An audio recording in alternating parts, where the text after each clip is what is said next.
Bonjour, docteur Pamar. Bonjour. Je suis ravi de t'accueillir aujourd'hui. Bon, ça fait longtemps qu'on se suit, enfin que je te suis moi plutôt sur les réseaux, que j'ai vu un petit peu l'évolution de ton histoire et un petit peu comme, enfin quand t'es apparu comme une météorite là sur la scène publique. J'ai vu ça, ça m'a beaucoup touché. L'homme que tu es m'a beaucoup touché. Le fait que tu sois un médecin encore plus, parce que c'est ce qui va nous concerner aujourd'hui, c'est le futur de la médecine, c'est un petit peu le sujet de notre vidéo aujourd'hui. Mais avant d'attaquer sur les perspectives et sur le futur de la médecine, on aurait mis aussi faire un état des lieux, parce qu'on vient de vivre une époque formidable, si je peux dire, où on a traversé quand même pas mal de péripéties, il s'est passé quand même pas mal de choses. Et je voulais retracer aussi l'historique de la médecine conventionnelle telle qu'on la connaît aujourd'hui. Il faut dire que la médecine, elle n'a pas toujours été ce qu'elle est aujourd'hui et telle qu'on la connaît. La médecine moderne, entre guillemets, elle est née avec John D. Rockefeller aux États-Unis au début du XXe siècle. Et puis finalement, crescendo, c'est devenu de plus en plus une médecine qui est un business, quoi, quelque part. Et dernièrement, ce qu'on a pu constater, c'est que c'était même devenu dogmatique, dans le sens où certaines sortes d'innovations sont les bienvenues en science lorsqu'elles s'inscrivent dans les cadres établis et qu'elles ne menacent pas les intérêts acquis. Mais en dehors de ce type d'innovation routinière, la science présente de nombreuses similitudes avec les systèmes dogmatiques, si tu veux. Et les dissidents, en général, ils ne sont pas le bienvenu, ils sont ignorés, rejetés et même parfois attaqués. Je pense que tu es très bien placé pour nous l'expliquer ça aujourd'hui. Et je vais te passer la parole et te dire de te présenter pour ceux qui ne te connaissent pas et puis nous expliquer un petit peu ton histoire et comment tu es apparu comme une météorite sur la scène publique et comment j'ai fini par te connaître moi. Ouais, vaste programme. Euh, Grégory Pamar, donc je suis médecin, effectivement médecin généraliste. Euh, je suis pas très vieux non plus, hein. Alors je me souviens jamais de mon âge. L'autre jour, j'étais avec des amis et je pensais que j'avais encore 34 ans. On m'a dit non, 35, je l'ai lu dans la presse. Donc par voie de presse, j'ai appris que j'avais 35 ans. Euh, Qu'est-ce que j'ai Jeune médecin quand même, parce que la médecine c'est 10 ans, donc qu'à 17 ans, 10 ans de médecine, ça m'emmène 27 ans diplômé, ça doit être à peu près ça, enfin 9 ans la médecine générale, un peu plus le temps de faire ma thèse. Donc je rappelle, hein, j'en profite, le parcours en médecine, c'est 3 ans très très théorique, où on emmagasine des tas de connaissances, où on, on emmagasine des tas de bouquins dans la tête, des choses qui nous serviront plus jamais, et puis des choses qui vont pouvoir nous servir plus tard ou pas. 3 ans après à mi-temps, donc on est déjà à mi-temps à l'hôpital. Cette médecine académique en France, elle a quand même cette valeur d'être très pratique. On apprend la médecine, on le dit au lit du patient, et puis par compagnonnage. Voilà, ça a quand même beaucoup de mérite. C'est-à-dire que Dans le même sens que ce qu'on entend nous. comment. Compagnonnage dans quel sens? Dans le même sens que ce que nous on l'entend? Oui, oui, je crois. Je crois, enfin, c'est très hiérarchisé, hein, Il y a une dimension spirituelle justement au compagnonnage en médecine. non, parfois par hasard. Parfois par hasard. C'est-à-dire, il y a une dimension spirituelle au sens où c'est une histoire humaine. C'est-à-dire que, je le dis, très hiérarchique, donc voilà, j'exagère, mais en gros, vous avez le chef de service, il y a les PH, il y a les chefs de clinique qui sont voilà, des médecins un peu moins expérimentés, qui sont en voie de surexpérimentation. Vous avez les internes qui sont entre les sixième et 12e année en fonction de la spécialité, voilà, qui sont des médecins juniors, mais des médecins à part entière, et vous avez les externes qui sont entre la 3 et la 6e année. Donc, quand vous arrivez vraiment jeune médecin, euh, toute cette hiérarchie-là, elle n'est pas là pour vous écraser, vraiment. Je crois qu'elle n'est pas là pour ça. Mais on peut s'accompagner les uns les autres. Et il y a des histoires humaines, donc il y a des histoires spirituelles, forcément. Voilà. Donc c'est bienveillant, c'est forcément bienveillant cette approche. On est Forcément. là Non, pour. pas forcément, mais ça l'est souvent. Non, c'est pas forcément. Ça devrait, mais si, quand même, quand même. C'est-à-dire que euh, moi, j'ai Donc jamais toi senti, en concrètement, tout cas, c'est cette volonté de broyer les gens dans les études, ça si, ça existe et ça existe de plus en plus malheureusement, où on déshumanise complètement l'étudiant en médecine dans les premières années. Mais j'ai peut-être un tout petit peu échappé à ça. J'étais peut-être la dernière génération de jeunes médecins qui ont échappé à ça. Et puis du reste, euh, certains ont été broyés, mais la plupart du temps, c'était bienveillant et on est un peu tous à ramer dans le même sens. Si vous êtes motivé, si vous montrez que vous êtes intéressé, on vous montre des choses et on vous accompagne quand même, quand même. D'accord. Mais, Concrètement, mais, toi, mais ouais. ça s'est traduit comment concrètement, tu vois, sur le terrain quand tu t'es retrouvé justement dans cette position? Est-ce que d'emblée, on te donne des patients, des clients qui arrivent? Comment ça se passe? Eh ben, au départ, la vie d'un étudiant en médecine, elle se passe à l'hôpital. C'est-à-dire que globalement, jusque 6, 7, 8 ans, la médecine générale, c'est donc 6 ans de tronc commun. Enfin, c'était, hein, ça a changé, tout ça, peu importe, mais c'est pour dresser un tableau. Il faut vraiment le voir, voilà, comme un tableau. Donc, 6 ans de tronc commun, que vous soyez radiologue, médecin généraliste, épidémiologiste, eh ben, vous ferez globalement hein, le même cursus pendant 6 ans. Et puis après, la médecine générale, c'était en 3 ans de spécialisation, dont sur ces 3 ans-là, 6 mois ou un an en cabinet médical en ville. Et moi, ça a été une rencontre. La ville. J'ai choisi la médecine générale parce que j'en avais déjà un petit peu marre de la médecine, je voulais finir rapidement. Et puis ça me plaisait quand même, cette idée de me dire je quitte l'hôpital le plus vite possible. Pour des raisons, je ne sais pas si on y reviendra ou pas, mais j'avais besoin de mettre un pied dans la vraie vie. Et vraiment, j'ai compris énormément de choses à ce moment-là. C'est-à-dire que déjà, vous arrivez dans un autre monde. Quand vous sortez de l'hôpital, vous arrivez dans le cabinet d'un médecin généraliste et vous avez des vrais gens. C'est quelque chose que j'aime rappeler. Jusque-là, j'étais interne. Par exemple, des patients venaient pour des chimiothérapies. Chimiothérapie tous les 15 jours. Traitement extrêmement lourd, extrêmement difficile à vivre au quotidien. Mais vous ne le voyez pas. C'est-à-dire que votre patient revient. Ça fait 15 jours que vous lui avez donné la dernière cure. Est-ce que ça a été depuis la dernière fois? Bah non, ça n'a pas été, c'était difficile, etc. Et vous zappez tout ça. La seule chose qui vous intéresse, c'est mais est-ce que vous avez fait de la fièvre? Est-ce que vous avez une bonne prise de sang? Est-ce qu'il y a des critères qui m'empêchent de vous refaire une chimio? Et puis s'il n'y a pas de critères, allons-y casquette et on y retourne. Et l'enfer que votre patient a vécu pendant 15 jours, vous le touchez à peine. Et ben, quand vous êtes en ville, quand vous êtes médecin généraliste en ville, vous êtes obligé de le toucher, ça, cette vie-là. Enfin, je crois qu'on le touche. On l'oublie des fois. Hein, quand on a un patient qui revient tous les mois ou tous les 3 mois pour ses médicaments, on oublie un petit peu que si on laisse une question en suspens, pour nous, c'est juste 3 minutes qu'on n'avait pas pris le temps de prendre à ce moment-là. Pour le patient, c'est 1 mois ou 3 mois à rester avec cette question en suspens. Mais on sent quand même, et d'autant plus quand on arrive en ville, euh, qu'on a affaire à des êtres humains, à des personnes qui vivent. Ça, C'est c'était cette une notion révélation. de, Mais ça a été une cette notion révélation. de médecin de famille. Médecin de famille, tu fais presque partie de la famille quelque part.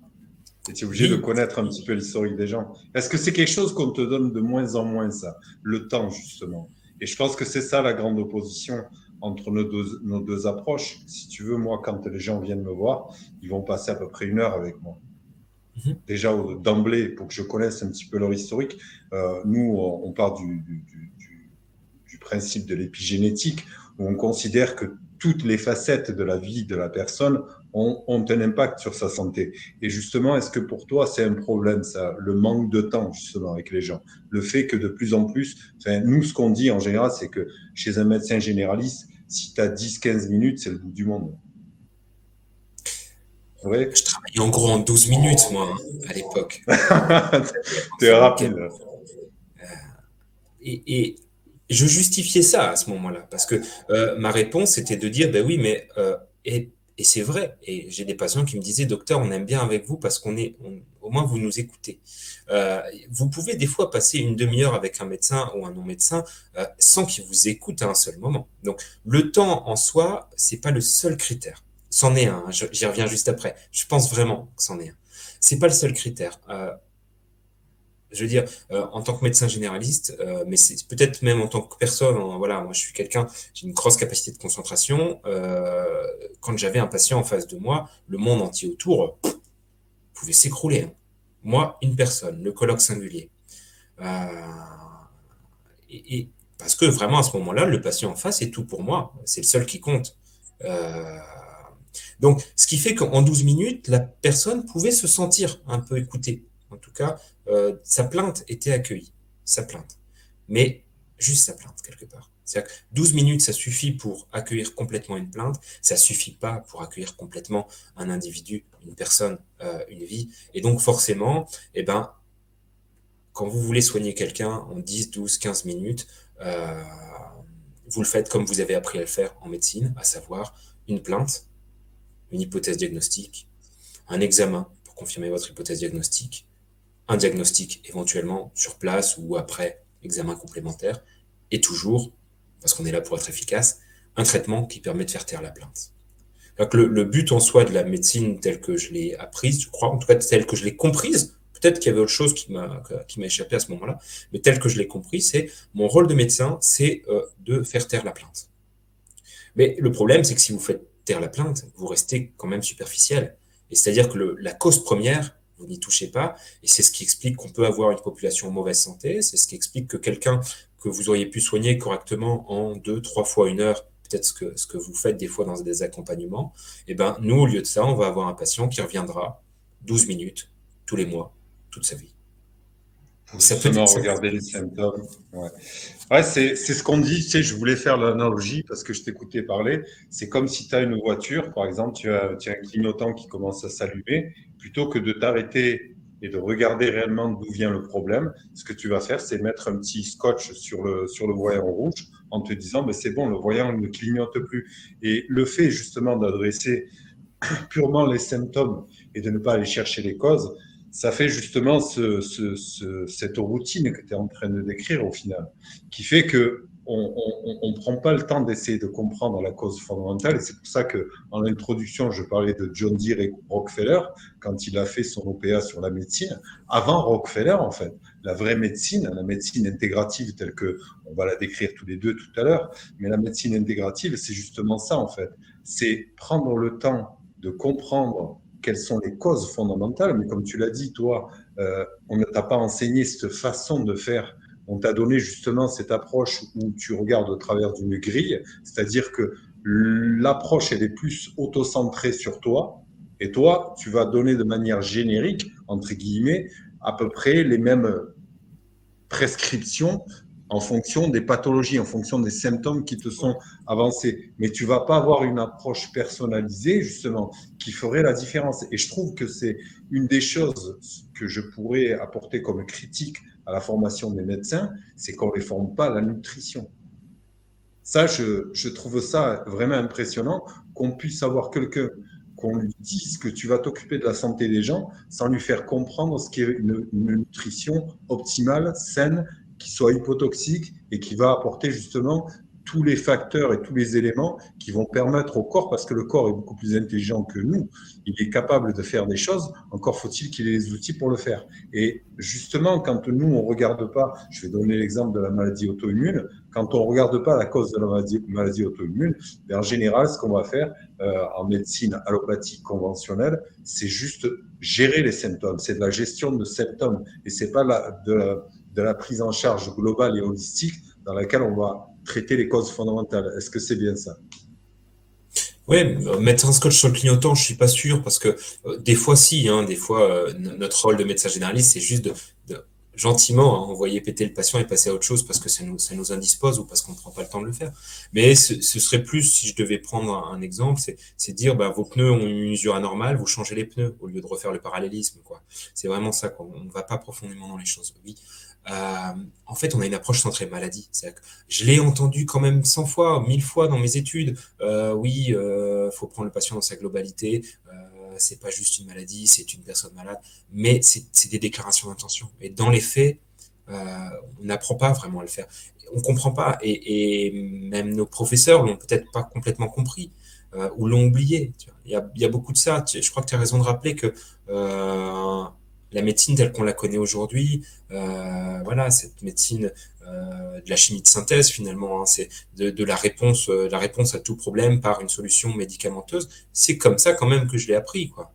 C'est-à-dire que l'aboutissement d'un diagnostic, c'était un traitement, si possible médicamenteux, parce que c'est facile, ou chirurgical éventuellement. Euh, Ouais, mais on a quand même une c'est, approche centrée maladie. C'est vrai, complètement. alors que l'idéal, ce serait voilà, d'avoir justement, enfin, tu sais, je ferai le parallèle aussi avec l'agriculture, c'est pareil. On va chercher à traiter les bactéries, à traiter avec des pesticides, un machin, un truc, au lieu d'essayer de vivre en harmonie avec, voilà, traiter le terrain, par exemple, pour nous, pour terminer l'analogie avec l'agriculture, traiter le terrain plutôt que de traiter le symptôme. Oui, et ça, c'est clair que Rockefeller quelque part, enfin pas que Rockefeller, c'est un système quelque part. On se fout du nom de la personne, mais ce système quelque part, le fait qu'il se soit complètement spécialisé là-dedans et qu'il ait fait fi du reste, je pense que c'est ça qui pose problème. Et justement, c'est le but de cette vidéo en fait, c'est de réfléchir ensemble quel pourrait être le futur de la médecine. Donc selon toi, qu'est-ce qu'on pourrait faire aujourd'hui? Raconte-nous un petit peu ton histoire, ce qui t'est arrivé là dernièrement, et raconte-nous comment pour toi là, la réflexion, comment elle se pose au travers de ce que tu as vécu et aux conclusions que tu es en train de faire là aujourd'hui. Quelle serait l'orientation de demain pour le docteur Pamar ou même pour la médecine en général?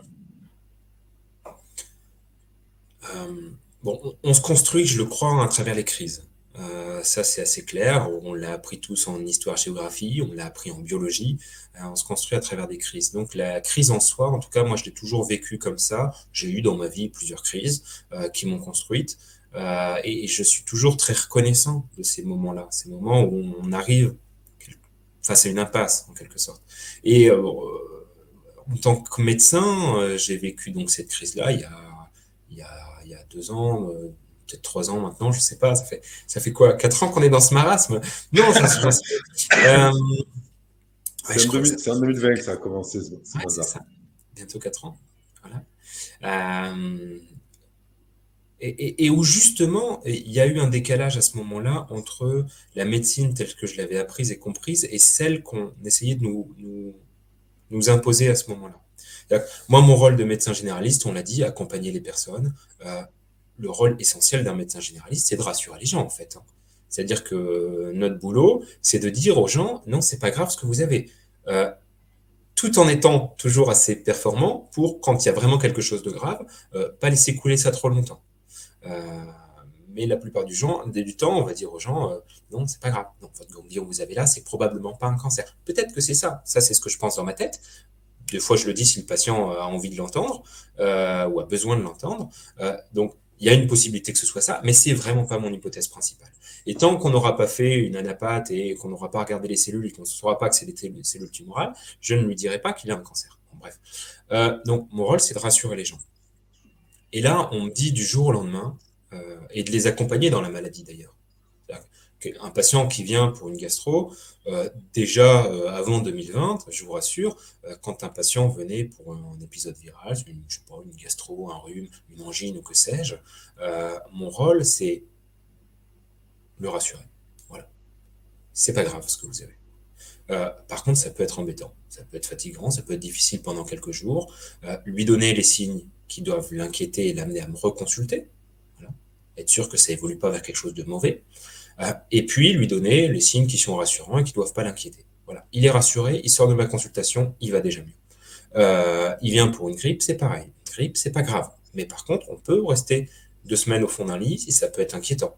Si vous êtes tout seul face à ça, vous êtes mal, vous êtes stressé et c'est pas bon du tout, même pour votre état de santé.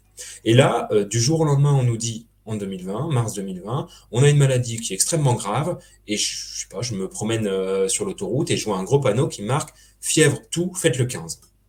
À ce moment-là, je me dis qu'il y a un problème.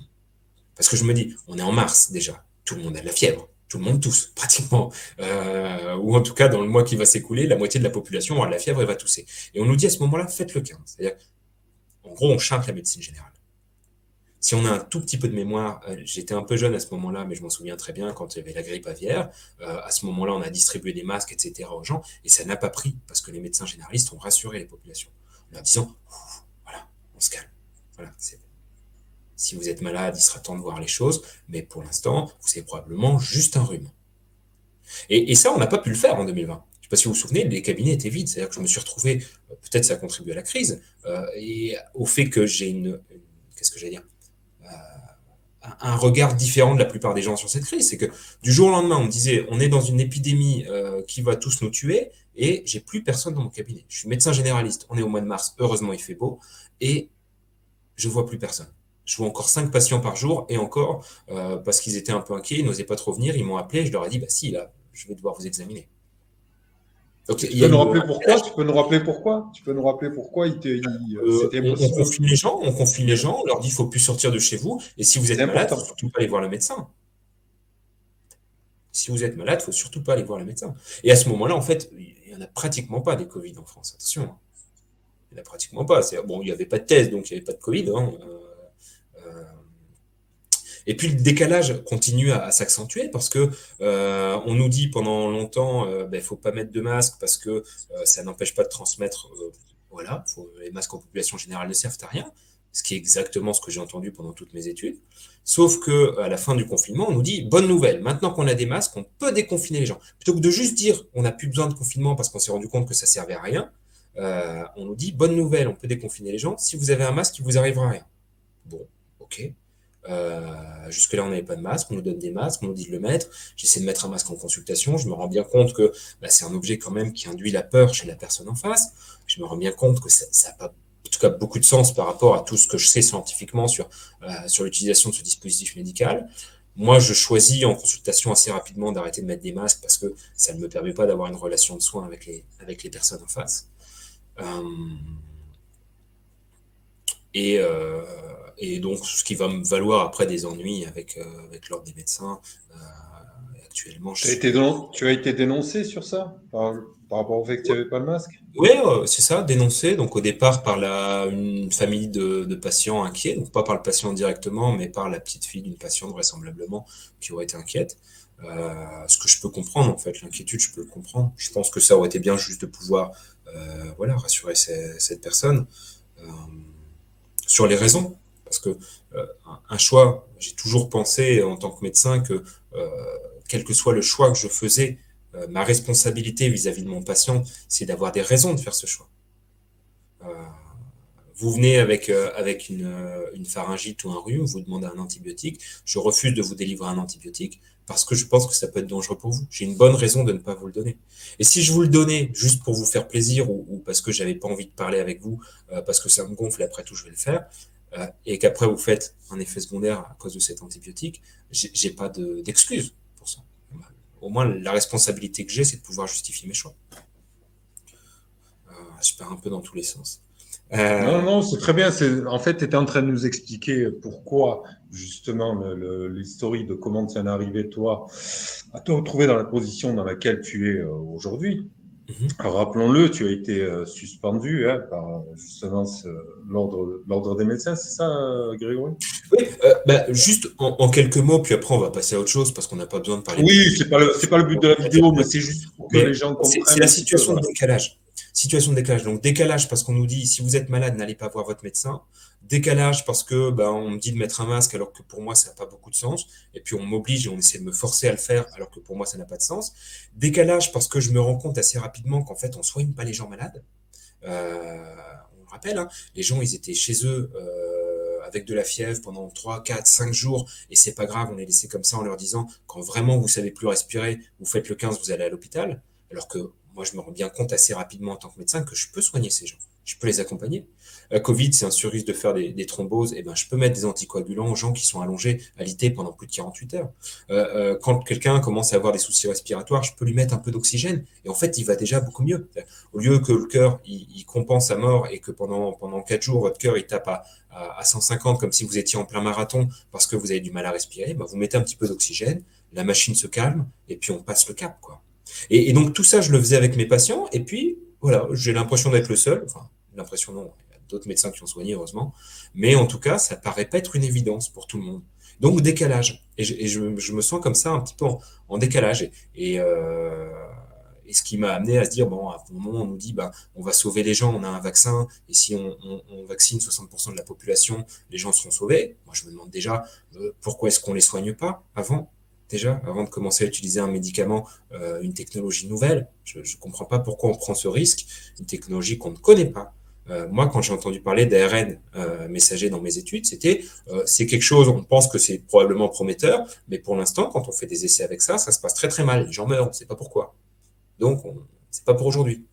Donc, du jour au lendemain, technologie nouvelle, et qui ne change rien d'ailleurs, parce que assez rapidement, 60% des gens sont vaccinés, et puis on nous dit, bah oui, mais il y a des variants, et puis 80% des gens sont vaccinés, on nous dit, c'est pas suffisant, il faut vacciner les gosses, puis on vaccine les gosses, etc.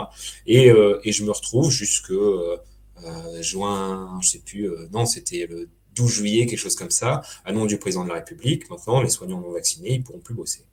Et j'ai décidé de ne pas mentir, j'ai décidé de ne pas tricher et faire un faux, j'ai décidé de ne pas me faire vacciner avec un produit, enfin, en tout cas de ne pas subir un traitement médical que je jugeais pas sûr et en tout état de cause pas efficace. Et donc je me retrouve à ne plus avoir le droit de travailler, de pratiquer la médecine pendant 1 an et demi. Puis je peux retravailler. Je vais voir ce qui se passe un petit peu à l'hôpital pendant 6 mois. Et puis là, actuellement, je suis interdit d'exercer la médecine parce que je ne portais pas de masque à mon cabinet. En clair, en rapide, mais en Ouais, accéléré. ouais. Quoi, absolument hallucinant. Ce qu'on a vécu, c'est de l'ordre de la stratégie du choc presque. J'ai l'impression qu'on a voulu plus choquer les gens que les soigner. Et au final, quand on fait le constat, on se dit, mais sérieusement, on en est arrivé là parce il y avait des situations ubuesques où on se retrouvait avec des gamins qui étaient à l'école primaire avec toute la journée un masque sur la figure. J'ai essayé, moi, de discuter avec des institutrices, mais j'ai l'impression que énormément de nos contemporains ont perdu à ce moment-là la capacité de réflexion et la capacité de remettre les choses en perspective et de se dire, attends, c'est quoi cette folie, quoi? Il y a un moment donné, regardons les choses, essayons de voir, comme tu l'as dit, si on ne peut pas soigner. Donnons justement aux gens qui sont compétents, comme tu l'es, toi, Grégory, qui sont médecins, laissons-les faire leur métier. Mais en fait, plus je pense à ça, plus je repense à un article du British Medical Journal dans lequel il était dit que quand la bonne science est réprimée par le complexe médico-politique, les gens meurent. Est-ce que tu l'as vu passer cet article? En C'était tout cas, justement je suis à d'accord la avec les suite de conclusions, tout ça, c'est ça. sûr. Je suis En d'accord fait, avec les conclusions. on a tous complètement halluciné de la connivence, si tu veux, entre Big Pharma et les politiques, et à quel point enfin, le fait de venir forcer les gens, leur dire, bon, mais écoute, si t'es pas injecté, tu vas perdre ton travail, on va t'empêcher de travailler. Il y a quelque chose de l'ordre de l'incroyable, quelque chose qui nous a mis en état de stupeur, justement, dans cette situation où on a commencé à se dire, mais attends, dans quoi on rentre réellement? Et qu'est-ce qui est devenu la médecine? Et donc, du coup, c'est bien que tu nous fasses ce constat, parce que maintenant qu'on a fait ce constat, euh, qu'est-ce qu'on pourrait changer aujourd'hui, Grégory, dans la médecine, dans notre approche, justement, pour ne plus revivre ce genre de choses? Est-ce que, comme moi, quelque part, tu penses qu'à un moment donné, les gens doivent se réapproprier les choses et d'arrêter justement de rentrer dans des systèmes autocentrés où, comme on l'a vu avec l'Organisation mondiale de la santé, les choses nous sont données d'en haut et on retire justement le pouvoir à des gens qui sont sur le terrain de pouvoir nous apporter un petit peu d'autres informations plutôt que juste des études et des dictats venus d'en haut et qui vont nous forcer à faire des choses qui, comme tu l'as dit, rappelons-le, sont enfin, non seulement inutiles, mais même dangereuses. C'est là que ça devient problématique, en fait. C'est que la médecine, quelque part aujourd'hui, elle nous fait peur, non? Oui, oui, ce que ça devient, ça fait peur parce qu'on se rend compte que le gros changement de cette crise, bon, moi, il y a le côté changement personnel, crise personnelle, je suis face à des décalages et je me dis, il faut changer quelque chose parce que là, ça opère plus. Mais pour la médecine, de façon plus générale, on voit bien qu'on nous a poussé dans un entonnoir, à savoir appliquer les protocoles tels qu'on vous les donne. Faites ce qu'on vous dit. N'allez pas réfléchir, n'allez pas faire ce que vous savez déjà faire. C'est-à-dire, on nous a, quelque part, on nous a complètement séparés de notre expérience. Que n'importe quel médecin avant 2020, quand j'ai eu le président de l'Ordre du Nord au téléphone, qui m'a dit, docteur Pamar, vous portez pas de masque, dis donc, et vos confrères, qu'est-ce qu'ils en pensent? Je lui dis, je sais pas ce qu'en pensent mes confrères, mais moi, de mon expérience de médecin, si vous aviez demandé à tous les médecins en janvier 2020, est-ce que porter des masques dans notre voiture, dans la rue, partout, dans les magasins, est-ce que ça a un sens en cas d'épidémie? 100% des médecins auraient dit non. Ça, c'est l'expérience des médecins. Et en peu de temps, en quelques mois, on en arrive à voir même des médecins qui, tout seuls dans leur voiture, voyagent masqués. Pourquoi? Comment est-ce qu'on fait pour séparer quelqu'un complètement de son expérience comme ça et lui faire accepter n'importe quelle nouvelle idée si on lui dit qu'elle vient d'en haut? Alors, il y a eu des expériences, il y a eu des cas précédents euh, en termes de manipulation de masse, parce que c'est ça. Il y a une T'es en train de massification. penser à ça. La massification, ça veut dire qu'on supprime complètement l'individualité et donc on supprime complètement la pensée individuelle. Aujourd'hui, maintenant, vous êtes une masse et vous raisonnez tous de la même façon. Et si on fait vibrer une corde, on a toutes les cordes qui vibrent en même temps. Et indépendamment de ce qu'elle est, indépendamment de son expérience, indépendamment de ce qu'elle constate et de ce qu'elle voit, parce qu'il y a ça, il y a notre expérience, il y a nos sens, voilà, ce qu'on constate au quotidien. C'est-à-dire, on a tous vu que nos patients Covid faisaient des phlébites, des embolies pulmonaires. Mais on a reçu des centaines de mails de la DGS, la Direction Générale de la Santé. Tous les jours, on recevait un mail DGS urgent, savoir comment on allait pouvoir commander nos lots de vaccins et compagnie. Et jamais, jamais, jamais, on nous a parlé de prévenir les thromboses. Jamais. Et donc, si vous en parlez, moi, j'ai vécu le cas où une proche était atteinte du Covid. C'est un médecin que je connais bien, avec qui j'ai travaillé, qui l'a soigné. Je lui dis, bah, tu as fait ça quand même un peu, enfin, j'ai gentiment, mais tu as pensé à prévention, tu as pensé à mettre un peu d'oxygène au cas où. Et là, j'ai le droit à un mur et bah non, il n'y a pas de traitement. Ils nous ont dit qu'il n'y avait pas de traitement. Un truc qui vient d'on ne sait pas où. Vous avez peut-être expérimenté ça avec vos proches. Je pense ceux qui nous regardent ont vu ça à un moment. Ce moment où vous avez l'impression de parler comme un robot, quoi. Un message qui a déjà été enregistré et qui ressort. Ah non, il n'y a pas de traitement. Ah. Ils nous ont dit tous vaccinés, tous protégés. Ah ben non, on ne peut pas aller acheter des CD quand même, c'est le confinement. Ah. Non, on ne peut pas aller à l'église, ce serait dangereux. Il fallait un pass pour rentrer au supermarché faire ses courses quand même. Il fallait un pass pour aller manger, quoi. Non, supermarché, je crois pas. Non, non, non, pour le rentrer au restaurant, oui, mais au supermarché, on avait le droit d'y aller. Ah Le si, nous temps on de la l'avait ici, consultation. on l'avait ici, nous à Auchan, les Ah, mecs c'est ils en étaient à fonction de la taille. l'entrée. Ok. Ça Ouais. marche. Moi, je vis en campagne. Ah, ah non, ah ouais, d'accord, ouais. Ouais, dans les petits magasins, peut-être pas. Moi, je suis en ville, je peux te Ouais. jurer, on est allé faire les courses avec ma femme à Auchan, puis moi, j'ai refusé parce que je sais qu'il y a énormément de gens qui ont fait des faux passes, qui ont fait des faux trucs. J'ai refusé même de rentrer là-dedans, en fait. Et j'y suis allé franco. Ma femme qui est là, elle me connaît, elle était en panique. J'ai dit, écoute, je vais lui parler tout simplement comme je parle avec un bonhomme. J'arrive, il me dit passe. Je dis, écoute, j'ai pas de passe. Il me dit, j'ai dit, écoute, je vais juste faire mes courses avec ma famille. Si tu m'empêches de rentrer, je ne vais pas pouvoir faire les courses pour mes enfants. Je refuse de rentrer dans l'hystérie de masse et je pense que c'est super, enfin, je trouve ça super bien que tu enchaînes tout seul parce que moi, c'est des réflexions que j'ai eues, que j'ai depuis longtemps et on connaît tous les livres de Gustave Le Bon, de Serge Tchakoutine, je veux dire, la science de la manipulation de masse, c'est pas quelque chose de nouveau et que des gens se soient laissés manipuler comme ça, je veux dire, c'était tellement prédictible, ça a été tellement fait de manière intense et à une échelle mondiale. J'étais au Maroc, moi, quand ça s'est fait, ça. J'ai été séparé de ma famille pendant 6 mois.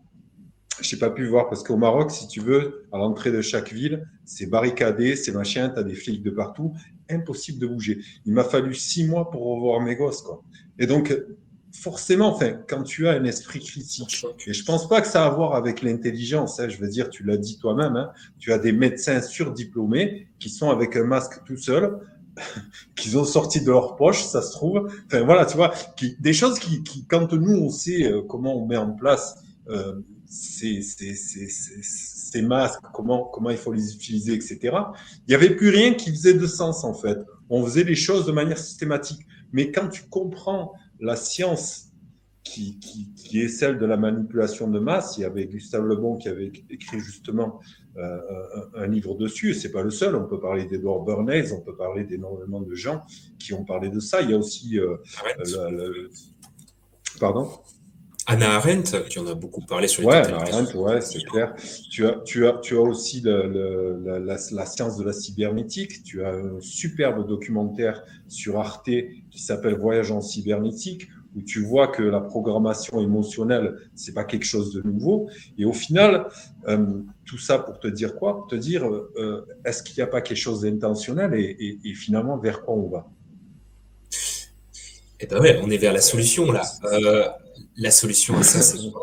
La solution à la massification de la population, c'est refuser de faire partie de la masse et surtout refuser de renoncer à son individualité. C'est d'être moi. Euh, et je pense que ça m'est venu avant que je le comprenne et avant que ce soit une évidence intellectuelle, c'est venu comme un besoin. Voilà, continuer à être moi dans tout ça. Euh, Est-ce que je peux le dire? Est-ce que ta foi y joue un rôle? je pense que oui. Je pense que oui. Bon, déjà parce que j'ai constaté que dans les personnes qui se posaient des questions, il y avait quand même toujours cette spiritualité, cette idée qu'on est un petit peu autre chose que un corps pourrissant qui va vers la sénescence. Je pense qu'on est quelque chose de plus élevé que ça. Et je pense que ma foi m'a aidé. Mais ceci dit, ça ne doit pas suffire, puisque dans les églises, voilà, on ne peut pas dire que la majorité des gens ont continué à regarder l'être humain qu'ils avaient en face d'eux et pas juste cette personne non masquée qui nous faisait de l'ombre et qui nous faisait peur. Il y a une Donc, je différence, crois que Grégory. Il y a une différence, Grégory, entre se dire religieux, se dire avoir la foi et l'être réellement. Et je te l'avais dit quand on avait échangé au téléphone, hein. J'étais au Mhm. Maroc quand ça s'est passé. Et pour des gens qui normalement, devraient avoir une réflexion qui est autre, parce que si tu veux, quelque part dans le Coran, il y a constamment un appel à la réflexion. On te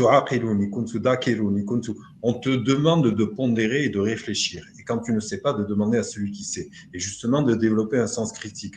Mais quand j'ai vu à quel point les gens qui étaient musulmans au Maroc, c'est 99,99%, je pense, de gens qui se sont fait injecter. Et à quel point ils ont gobé. Et puis, quand toi, tu as une voix dissidente et que tu apportes une autre approche, tu es de suite mis de côté. Et je pense que la différence, elle se fait là, elle se fait que tu peux te dire religieux, mais être religieux, c'est une pratique. Et dans la pratique, justement, c'est ce que j'ai trouvé de magnifique chez toi, et je te l'avais dit, par rapport à cette sourate du Coran qui dit enfin, en gros, Dieu jure par le temps, et il dit que tous les hommes sont en perdition, sauf ceux qui ont la foi et qui s'enjoignent la vérité et qui s'enjoignent la patience. Et en gros, si tu veux, les gens qui sont vraiment imprégnés de ça, je pense que tu peux être un religieux d'apparence et tu peux être quelqu'un qui a une vraie pratique et une vraie spiritualité. Et je pense que la différence, elle se fait là. Et c'est comme dans les périodes de crise, on l'a vu pendant la guerre, pendant tout un tas de choses. Tous les résistants te le diront. La majorité, enfin, les résistants, c'est pas la majorité, c'est toujours une minorité. Mais c'est suffisant parce que l'exemple, justement, le bon exemple, comme disait Noam Chomsky, un bon exemple, ça peut inspirer. Et justement, quand je vois, quand je t'ai vu, et tu n'es pas le seul, hein, tu as le docteur Fouché aussi, c'est comme ça qu'il s'appelle. Hein. Ouais. Ouais, c'est ce que j'ai dit. Mais en fait, quand on voit ça, la noblesse d'âme, c'est quelque chose qui va inspirer les autres, si tu veux. Et je pense que tu as eu ce rôle là-dedans. Et le fait qu'on est là tous les deux à discuter de la médecine, je trouve que c'est une superbe chose parce que on peut justement, parce que quand on parle de médecine holistique, je veux dire, la foi, la spiritualité, c'est quelque chose qui rentre en compte. Et quand on veut prendre quelqu'un dans sa globalité, je pense que c'est une approche qu'on peut amener. Je veux dire, on peut pas.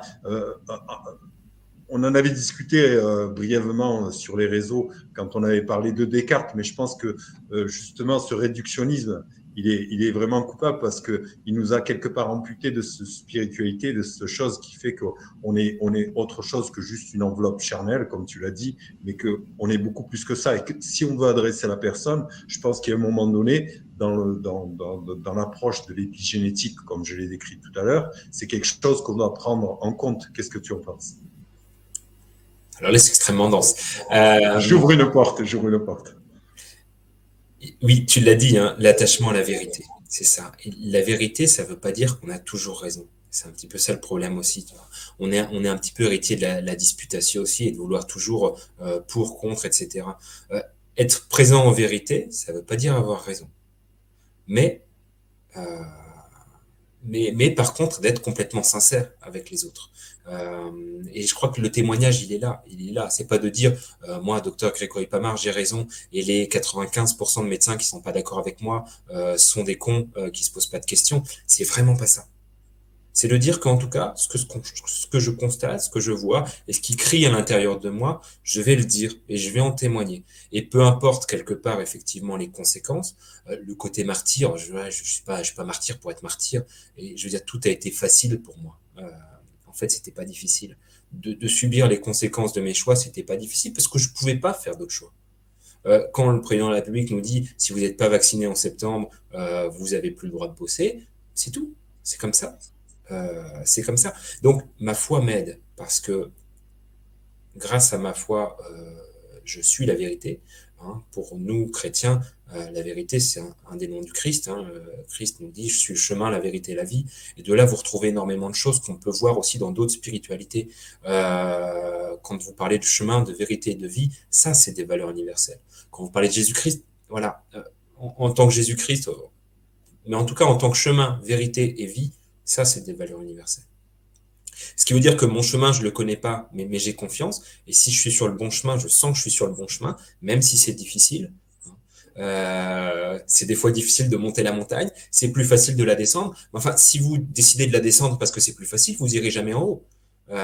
Donc, des fois, on est sur le bon chemin. Et c'est pas forcément facile, mais en tout cas, on sent une certaine paix sur le chemin. La vie, évidemment, la vie, ça veut dire que quand vous suivez la vie, euh, c'est peut-être un peu facile, mais vous n'acceptez pas de sacrifier des personnes autour de vous. Il y a un attachement et on pourrait y revenir. Et la vérité, elle est là essentiellement. Et la vérité, je la détiens pas. Je possède pas la vérité en tant que chrétien, en tant que disciple du Christ. Je le possède pas. Je suis la vérité. Je suis juste un disciple. Je suis là pour servir la vérité.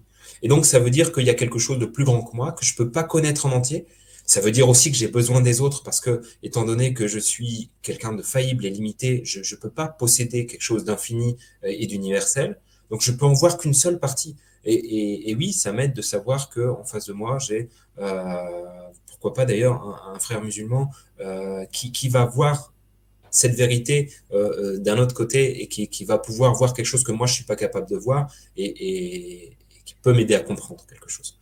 Euh, et ça veut dire aussi que quelque part dans la foi, il y a une confiance en la providence et se dire qu'il y a quelque chose de plus grand que moi, que même si ça paraît difficile, tout ira bien.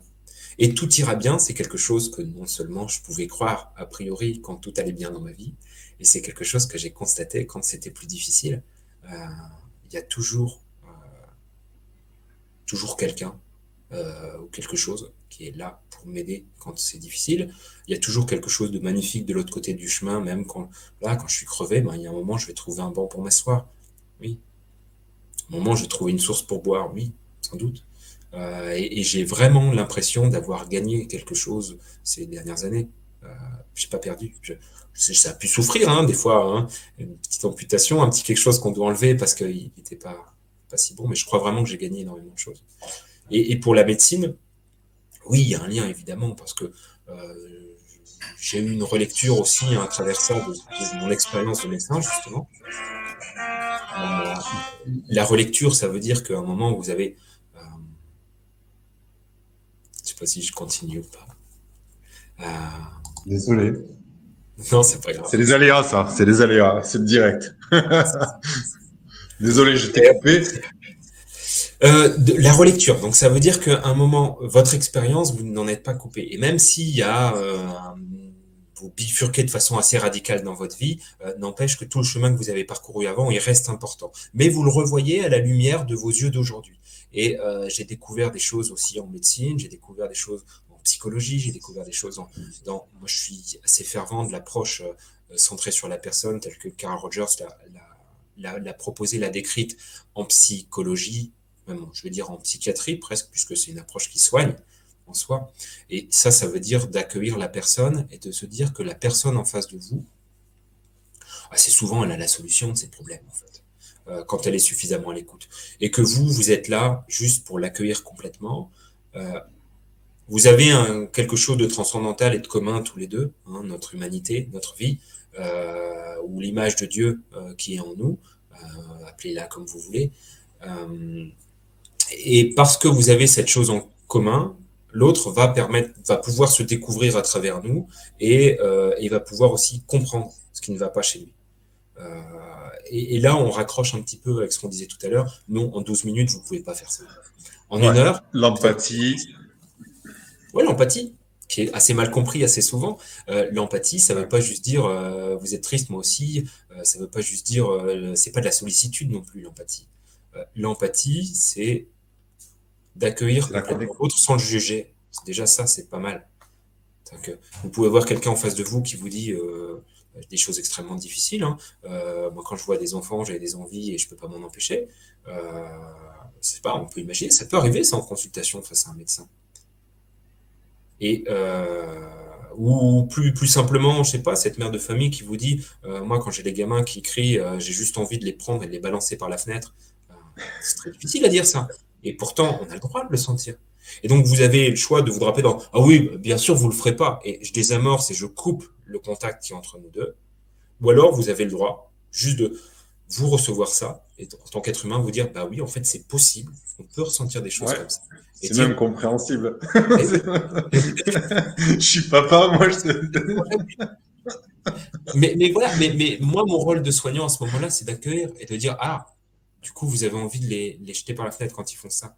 Et là, à ce moment-là, l'autre personne peut dire, ah ouais, j'ai le droit de penser ça. Non seulement j'ai le droit de penser ça, mais en plus, bah oui, mais il n'y a pas que ça, il y a d'autres choses derrière, et bien sûr que je ferai jamais ça, ou que sais-je. Il y a cette notion de connexion que tu disais tout à l'heure, quand justement, hein, religion, ça vient de religare, hein, en italien, qui veut dire relier, justement. Et quand on parle d'empathie, c'est justement de connecter. On se connecte avec l'autre. Hein. Je suis vraiment désolé. Hein. On Et se on pourrait connecte parler avec aussi l'autre et de ce finalement, qui nous connecte au monde entier qu'est le téléphone et qui nous déconnecte en tu même vois, temps de la justement, on réalité. parlait de connexion, tu vois, on y est complètement, quoi. Mais quelque part, ce qui m'a percuté quand tu parlais justement du côté spirituel et du côté que quoi qu'il t'arrive, tu n'étais pas angoissé, tu n'étais pas stressé, tu n'es pas sans savoir que le stress c'est un gros facteur des problèmes de santé. Hein. Il y avait une étude qui était tombée qui expliquait que 97% des causes des maladies peuvent être rattachées au stress. On le sait notamment par rapport à la dysrégulation de l'axe HPA et tout. C'est pas le but, je vais pas faire tout le truc, mais réellement, est-ce que tu penses que c'est, voilà, quand on parle d'une médecine holistique, est-ce que justement d'avoir cette dimension spirituelle, c'est pas quelque chose qui peut venir alléger tout ce côté-là, tout ce côté stress, tout ce côté anxiolytique, tout ce côté, comme on l'a vu hein, pendant cette crise, etc., hein, où on cherchait à faire peur aux gens, justement. Et cette notion de peur, cette notion où on peut nous manipuler finalement au travers de nos sentiments, est-ce que tu penses que c'est quelque chose qui pourrait apporter beaucoup de mieux, justement, notamment toi qui as travaillé à l'hôpital, pour les gens qui rencontraient des problèmes comme ceux dont tu parlais, le cancer, etc. Parce que chez quelqu'un autour de nous, là, dans la famille, à qui on vient de poser justement un diagnostic de cancer, mais j'ai trouvé que les gens autour de lui étaient beaucoup plus effrayants que lui, quoi. Je veux dire, les gens sont vraiment catastrophés de suite et tout. Mais ce genre d'énergie, plutôt qu'une énergie positive que celle que tu viens de décrire, je pense que ça va même à l'encontre du traitement. Qu'est-ce que tu en penses, Grégory, par rapport justement à cette Oui, notion de alors bon, stress, si on cette parle de notion de médecine gestion du holistique, on parle stress? forcément de Je te dimension parle de spirituelle. médecine holistique justement dans le cadre de Euh, ce qu'on veut aborder aujourd'hui, le futur de la oui, médecine et ce qui pourrait devenir, ce qu'elle pourrait euh, devenir. des fois, on peut être tout seul au milieu d'une foule. hein, c'est ce qu'on appelle la désolation. La désolation, c'est pas pareil que l'isolement. On peut être tout seul dans une forêt et pourtant pas être seul parce qu'on est relié spirituellement, etc. On a des moines ermites et compagnie. Mais il y a aussi énormément de gens dans notre société qui se retrouvent seuls au milieu d'une foule. Euh, Ça, c'est la désolation et ça, c'est presque ce qui est le plus terrible parce qu'à ce moment-là, on a l'impression que rien ne peut aller. Parce que soi-même, on a besoin à un moment d'avoir quelqu'un qui nous aide à porter notre croix aussi. Et ça peut être le rôle du soignant. C'était une grande discussion entre peut-être Roger et Lévinas, plutôt, ou je sais plus qui d'autre, qui lui disait, mais si tu peux pas avoir un vrai accueil empathique si tu es payé, si t'es professionnel du soin. Euh, Moi, je Pourquoi? prends le parti de Rogers et je dis qu'on peut complètement accueillir la personne parce que à ce moment-là, en tout cas dans cette relation précise, il n'y a pas d'arrière-pensée. Et pouvoir communier avec la personne en face, c'est une communion. Je pense que ça peut être hautement thérapeutique, ça peut soigner, ça peut accompagner.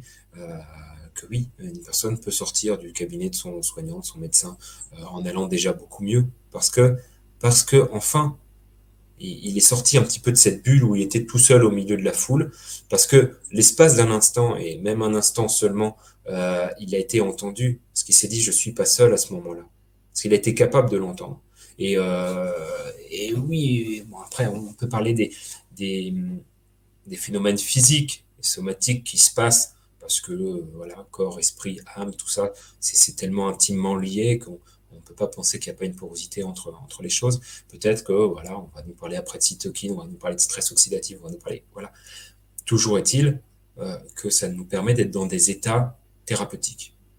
Je pense que où j'en suis dans la médecine aujourd'hui, je suis pas là pour dire la médecine devrait devenir comme ci, devrait devenir comme ça. Je fais partie de ces gens qui pensent qu'il y a autant de médecine que de médecins. Et je pense qu'il y a autant de façons de soigner les gens qu'il y a de gens. Voilà, un jour, quelqu'un va me rencontrer moi, il aura besoin, enfin, je vais apporter ce dont il a besoin et notre relation va pouvoir évoluer vers un soin. Tant mieux. Euh, la médecine que je vais pratiquer demain, c'est ma médecine à moi. Certes, c'est la médecine académique, hein, je suis héritier de ça, c'est mon histoire, c'est mon chemin, on l'a dit tout à l'heure, mais c'est une médecine académique qui va être enrichie d'autres choses. Peut-être enrichie de choses que je découvre ou que je redécouvre, de choses qui existaient déjà dans la médecine. Je parle beaucoup de Carl Rogers parce que moi, ça a été une découverte, une rencontre pendant la suspension, justement, où j'ai lu ça et j'ai revu des choses que je faisais spontanément, des choses que j'ai fait peut-être des fois très très mal, mais en tout cas, j'ai relu mon expérience à cette lumière-là. Mais ça peut aller beaucoup plus loin. Ça peut être de redécouvrir Hippocrate, ça peut être redécouvrir Avicenne, ça peut être, ça peut être de redécouvrir juste toute cette médecine qu'on a foutue dehors il y a un siècle au bénéfice de l'industrie de la chimie de synthèse. Ça peut être redécouvrir la phytothérapie, ça peut être redécouvrir l'alimentation, évidemment, l'hygiène en règle générale. Ça peut être de redécouvrir tout ça. Donc la médecine de demain, à mon avis, a beaucoup à retrouver dans la médecine d'hier. Je pense aussi, et puis je pense que, comme je le dis souvent, hein, nous, on n'est pas en guerre, parce que souvent, tu as des gens de notre bord hein, qui sont de la naturopathie ou qui soient de la médecine fonctionnelle. C'est des gens qui vont tout vouloir jeter dans la médecine conventionnelle allopathique, alors que c'est pas le cas. Chaque chose doit rester à sa place, et je dis souvent qu'on doit pouvoir travailler en équipe pour le bien commun. C'est-à-dire que le bien commun, ça devrait toujours rester la personne, le patient, le client, celui qui vient nous rendre visite qu'on doit accueillir et pour lequel on doit trouver des solutions qui soient durables, qu'on essaie de le ramener vers la santé durable, mais qu'on n'essaie pas de lui faire un abonnement à la pharmacie, en gros. C'est l'approche. Voilà. Pour moi, enfin, je sais que je travaille avec pas mal de médecins parce que ils voient qu'on n'est pas perché, qu'on a une approche qui est quand même scientifique, qu'on discute avec eux. Et puis, ils connaissent leurs limites. Ils savent pertinemment que pour une maladie auto-immune, bon, ben voilà, ils vont donner telle approche. Mais si on peut prendre à côté un spécialiste de l'approche fonctionnelle qui va peut-être aborder certains autres paramètres tels que ceux qu'on vient de décrire, mais pas que. On peut parler aussi de nutrition aujourd'hui, on peut Mhm. parler aussi, tu l'as dit, hein, de phytothérapie, d'aromathérapie. Peut-être que des fois, on n'est pas obligé de donner un antibiotique et peut-être que des fois, juste certaines plantes pourraient faire l'affaire. Et la médecine de demain, je pense, elle pourrait être une main tendue justement entre nos deux bords et peut-être s'affranchir quelque part du dictat de Big Pharma et se réapproprier, parce que moi souvent je parle d'un retournement, j'appelle au retournement. Mais au retournement, c'est pas une révolution, hein, c'est juste revenir à qui on est, revenir au bien commun et arrêter de se soucier tout le temps exclusivement de certains intérêts privés et de nous forcer à un diktat tel que celui qu'on a vu dernièrement, qui au final va nous nuire et va nous séparer parce qu'on l'a vu, hein, il y a eu, je ne sais pas de ton côté, mais chez nous, dans la famille, et la famille large, je ne parle pas que la famille proche, ça a été des cataclysmes des fois. Mais bon, voilà, je pense qu'une approche du futur de la médecine, ça pourrait être, par exemple, ce qu'on fait aujourd'hui, s'asseoir autour d'une table, échanger, commencer à se rendre compte qu'au final, il y a très peu de choses qui nous séparent et que tes intentions et les miennes, au final, elles sont les mêmes.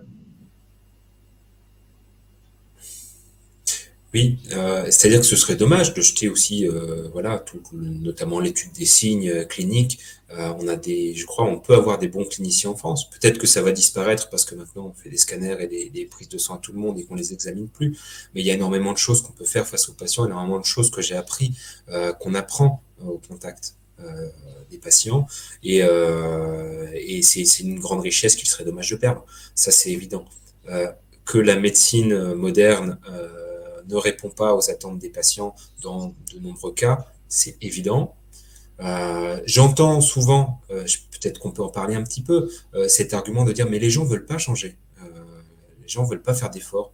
Alors bon, ok, je veux bien entendre.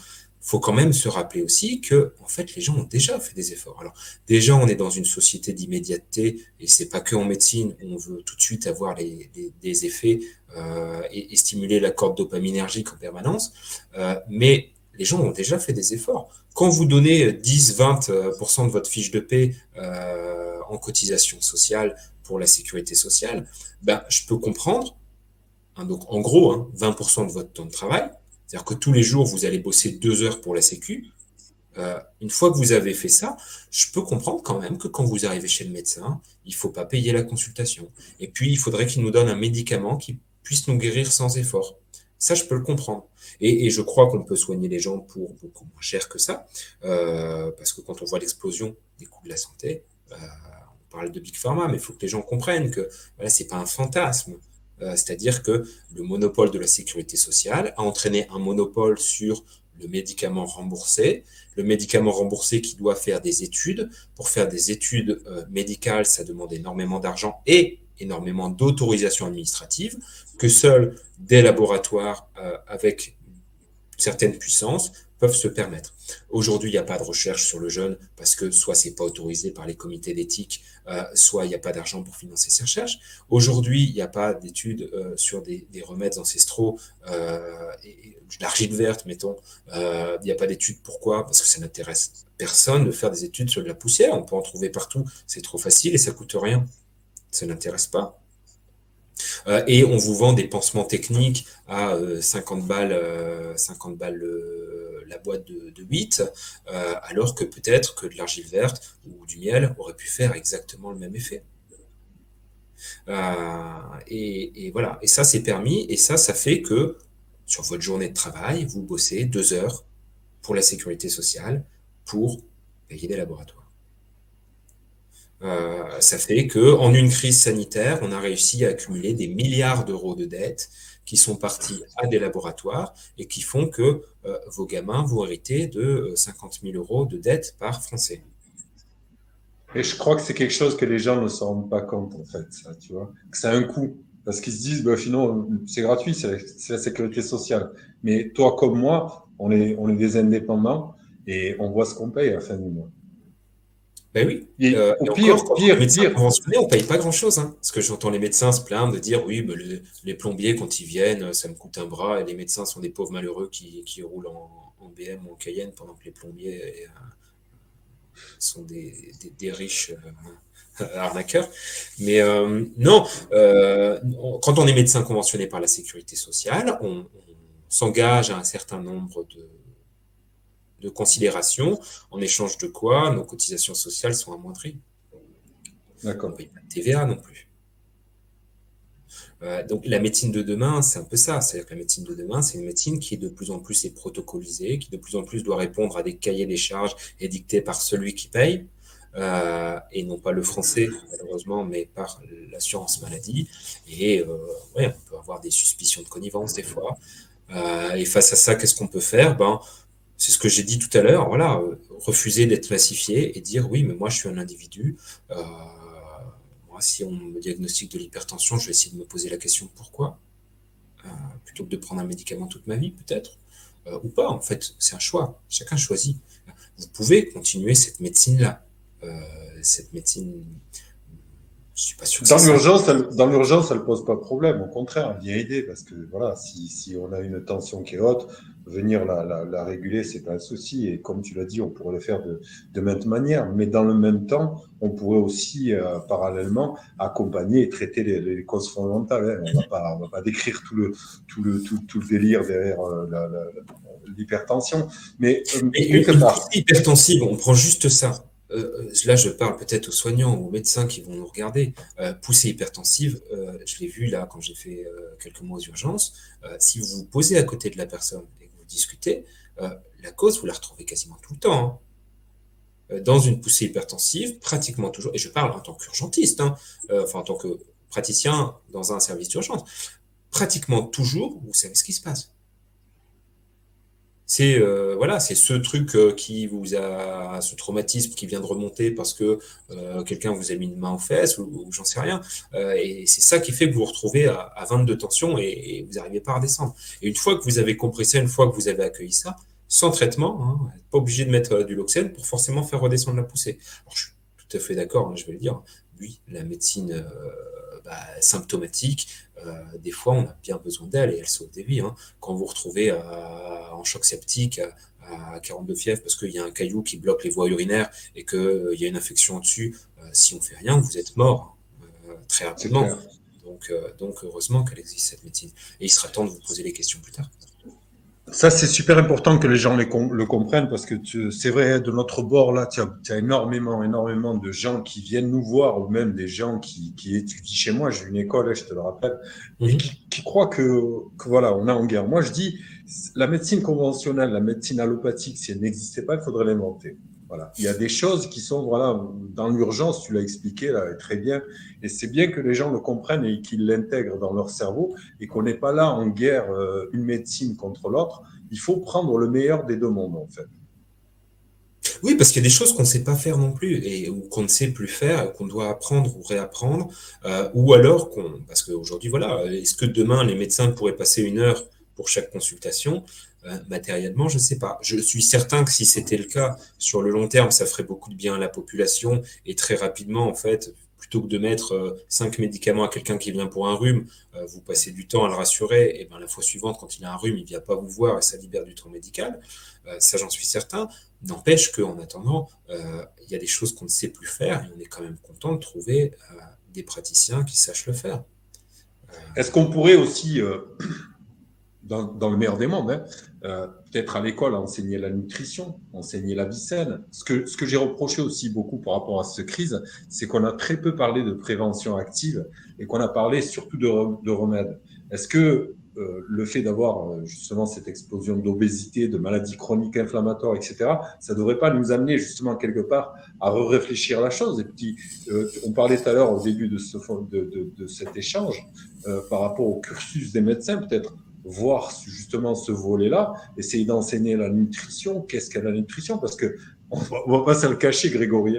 Ils y connaissent que dalle. Les médecins, ils y connaissent que dalle. Je vois les Ah, mais si, prescriptions si, en on connaît la nutrition, même c'est chose que hallucinant. tout le monde. Et le pire, On c'est que sait ça manger, permet bouger, de... manger 5 fruits et légumes, c'est tout, ça s'arrête là. Voilà, Non, voilà, c'est tu pas vois, cher. mais le pire, c'est que ça fait 40 ans qu'on fait les mêmes recommandations et 40 ans qu'on a toujours les mêmes merdes. Arrêtez Je de me manger des permets, œufs, tu c'est plein vois. de cholestérol.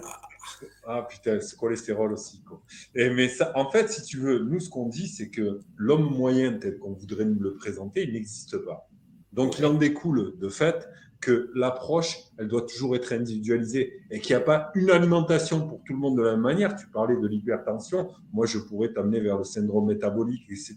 On parle de hyperinsulinisme, de résistance à l'insuline, etc., etc. Et tout ça, on a des causes fondamentales dans la nutrition, etc., etc. Donc, il y a énormément de choses, je pense aussi, au-delà du traitement, parce que là, jusqu'à maintenant, on a parlé que de cette guerre contre la maladie, mais on pourrait parler de prévention active et de comment harmoniser les gens par rapport à leur milieu et faire en sorte qu'ils se sentent mieux. Mais bon, voilà, là encore, on va peut-être parler de politique, on va parler du système, de tout un tas de choses qu'on pourrait changer. Mais c'est pour ça que moi, j'appelle au retournement. Et quand j'appelle au retournement, c'est se réapproprier toutes les choses, se réapproprier l'éducation, se réapproprier la nutrition, se réapproprier la santé et toujours être un acteur, être actif dans sa Et se santé et pas réapproprier juste passif. se réapproprier ses sens, ça c'est quelque chose d'essentiel.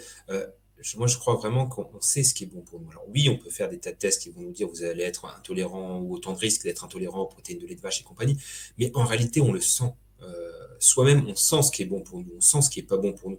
Quelqu'un est capable de dire qu'il ne devrait pas manger ça. Quelqu'un est capable de dire que à certaines périodes de l'année, quand tu vois quelque chose, tu sais que ça va être bon pour toi, tu sais que ça va te faire du mal. Ah, tu sais très bien que ta crème glacée, elle est pas bonne. Tu vois des graines germer, puis tu te dis, oh, je mangerais bien ça, pourtant c'est pas bon. Éventuellement, ça peut être bon. Mais je veux dire, quand on se réapproprie nos sens, notre expérience, on arrive à sentir ce qui est bon pour nous. Tout est fait pour nous couper notre expérience, notre relation au monde, je veux dire. Cet écran publicitaire, cette omniprésence de la publicité, voilà, ce téléphone dans notre poche qui fait qu'on n'a pas de moment de silence, on n'a pas de moment pour se poser, on n'a pas de moment pour réfléchir un petit peu à ce qui nous entoure. Tout ça nous coupe vraiment de quelque chose. Et donc, oui, certes, la médecine a des choses à faire et à proposer aux gens. Oui, les médecines autres que la médecine académique peuvent apporter beaucoup, mais c'est aussi à chacun, effectivement, de faire ce retournement qui est, tu le dis bien, voilà, c'est aussi sentir un petit peu, revenir à l'expérience. Tout est fait pour nous couper de notre expérience et il faut revenir à l'expérience. Et tu l'as dit tout à l'heure, hein, les gens, quand tu disais qu'ils n'étaient pas prêts à faire l'effort, je pense que de mon point de vue, hein, de mon point de vue, quand j'ai mes clients qui viennent me voir, j'essaie toujours de sonder, de voir si je vais avoir l'intention des gens. Parce que les gens ont été conditionnés, si tu veux, à voir la médecine conventionnelle comme ça. Enfin, ils attendent une gélule. Pour beaucoup, voilà, ils arrivent avec une résistance à l'insuline, avec un diabète de type 2, et puis ils attendent de moi que je vais lui donner une plante qui va régler le problème de la résistance à l'insuline. C'est pas comme ça que ça marche. Ils sont obligés de s'engager, ils sont obligés de se déformater et de rentrer dans un truc où ils vont se dire, bon, mais écoute, je me suis mis dans cette situation, j'ai cet état de santé aujourd'hui, mais c'est pas une fatalité.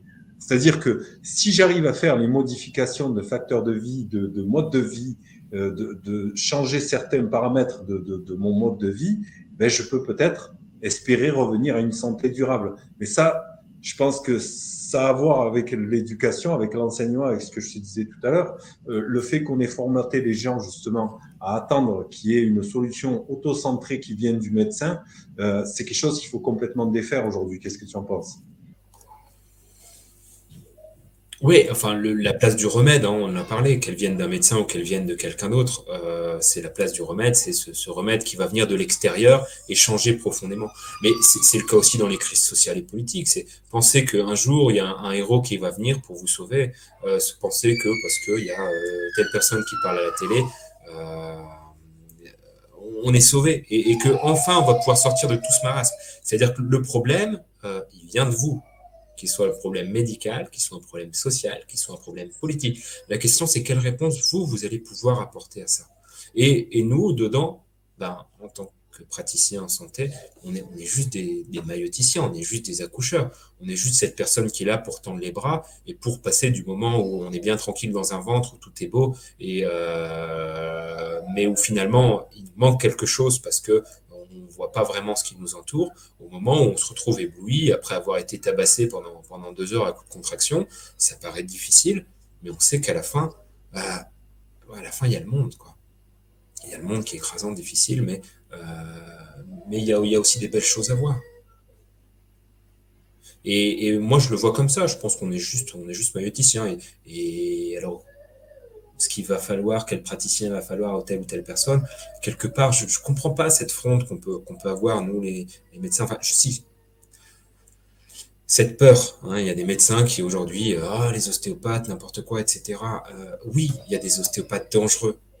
Oui, il y a des ostéopathes qui ont une influence voilà, sur leurs patients. J'ai entendu encore récemment un ostéopathe qui disait vous auriez dû venir plus tôt, votre enfant là, il va avoir le crâne déformé et on peut plus rien faire, vous auriez dû venir me voir avant. Et rester comme ça avec votre culpabilité de mauvais parent qui va avoir un monstre à cause de vous, j'exagère, hein, mais en gros c'est ça. Un soignant ne devrait pas avoir cette Non, attitude prise. il y a une éthique. Il y a une éthique à avoir. Moi, j'utilise le mot Quand t'as- chasteté, de dire que, voilà, moi, je peux accompagner les gens, mais je dois pas faire pour eux, quoi. Et je dois pas ben, forcer. Le gros mot de cette crise, elle est là. C'est à un moment, on a été forcé, quoi. Tout a été employé pour nous obliger pour nous sortir de qui on est et nous faire adhérer à quelque chose qui peut-être était bon, j'en sais rien. On peut garder hein, la suspicion de se dire, ils ont fait tout ça pour notre bien. Ils se sont plantés, ils n'ont pas eu de chance. Ils ont fait tout ça pour notre bien. N'empêche qu'ils nous ont forcés, qu'ils nous ont sortis de qui on est, qu'ils nous ouais, ont il y a une obligés. stratégie qui a été mise en place. Enfin, je veux dire, quand tu connais la stratégie du choc, je veux dire, moi, ces sujets-là, je les étudie depuis 2008. Donc, ça fait un petit moment. Et quand c'est arrivé, donc c'était flagrant. Enfin, je veux dire, tu vois bien qu'il y avait une intention derrière. Après, on peut en discuter, mais c'est pas le sujet de cette vidéo. Mais j'aime bien le point que tu as levé, en fait. Au final, en fait, les gens essaient de faire la révolution autour d'eux, mais en fait, au final, c'est à l'intérieur de chacun de nous qu'on doit faire cette révolution. Et c'est un peu l'intention de cette vidéo, c'est peut-être d'apporter, voilà, le truc, c'était le futur de la médecine. Mais ça peut être aussi le futur de l'humanité. En gros, si tu veux, faudrait à un moment donné qu'on arrête d'attendre, comme tu l'as dit, un Jésus-Christ, un sauveur. Enfin, Jésus-Christ, nous, on y croit tous les deux, hein, tu sais bien que, tu sais, il y a pas énormément de différence entre nos deux religions. D'ailleurs, mes fils s'appellent Job et Jacob. Yacoub et Yacoub. C'est les jumeaux. Et donc, du coup, en fait, si tu veux, il y a énormément de points communs, énormément de choses qui nous font dire que, il y a un moment donné, on est rentré dans une espèce de système, on est sous une manipulation de masse.